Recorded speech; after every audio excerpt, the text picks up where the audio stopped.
Praise the lord. చాలా మందికి మత్తయి సువార్త 11:12 స్వయాన యేసుప్రభు చెప్పినాడు, పరలోక రాజ్యము బలవంతులు బలాత్కారుల చేతనే పట్టబడుతుంది, వాళ్ళే స్వాధీనపరచుకుంటారని స్వయాన యేసుప్రభు చెప్పినాడు. అయ్యో క్యాన్సరే కదా, పోనీ దయ చూపిద్దాం, షుగరే కదా కృప చూపిద్దాం, ఎయిడ్సే కదా కనికరం చూపిద్దాం అని మంచివారని నటిస్తూ మంచితనాన్ని చూపించే వారి వల్ల పరలోక రాజ్యానికి ఏ మేలు జరగదు. బలాత్కారులు మాత్రమే పరలోక రాజ్యాన్ని స్వతంత్రించుకుంటారు దేవుని కొరకు. అయితే ఈ భూమి మీద ఒక గొప్ప దైవజనుడు ఉన్నాడు. ప్రస్తుతం భూమిలో ధనవంతుడు కూడా అతనే, ఆఫ్రికా ఖండంలో. అలాగే ప్రపంచంలో ఇప్పుడు ధనవంతుడు అతనే, ఫోర్బ్స్ లిస్ట్లో చూస్తే. అయితే అతడు తన యవ్వన కాలంలో సేవ చేస్తూ ఉన్నప్పుడు అతడు ఏం చేశాడంటే, దేవుడిచ్చిన ప్రేరేపణ చొప్పున రక్త ప్రోక్షణ అనే ప్రత్యక్షత అతనికి దేవుడిచ్చాడు.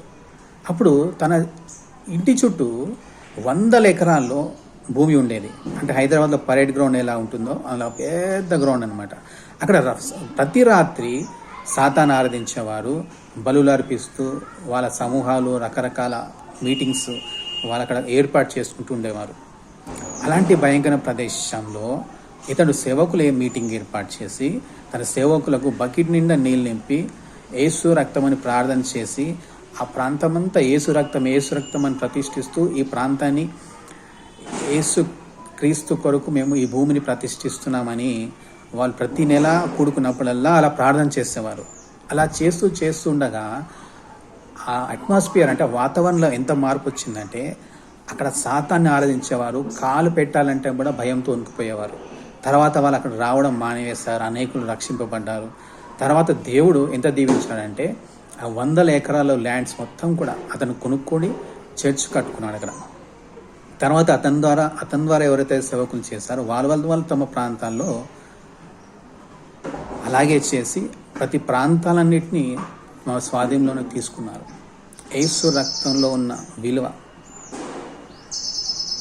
ప్రజలు ఇంకా క్రైస్తవులు తెలుసుకోలేకపోతున్నారు. రక్త ప్రోక్షణ అనేది ప్రతి ప్రాంతం కూడా రక్త ప్రోక్షణ చేసినప్పుడే ఆ ప్రాంతం మీద ఉన్న సాతాను అధికారం కొట్టివేయబడుతుంది. ప్రతి క్రైస్తవుడు ప్రతి ఇంట్లో యేసుక్రీస్తు రక్త ప్రోక్షణ చేస్తే ఆ ప్రాంతమంతా కూడా పరలోక ప్రభావం చేత నింపబడుతుంది. Praise the lord.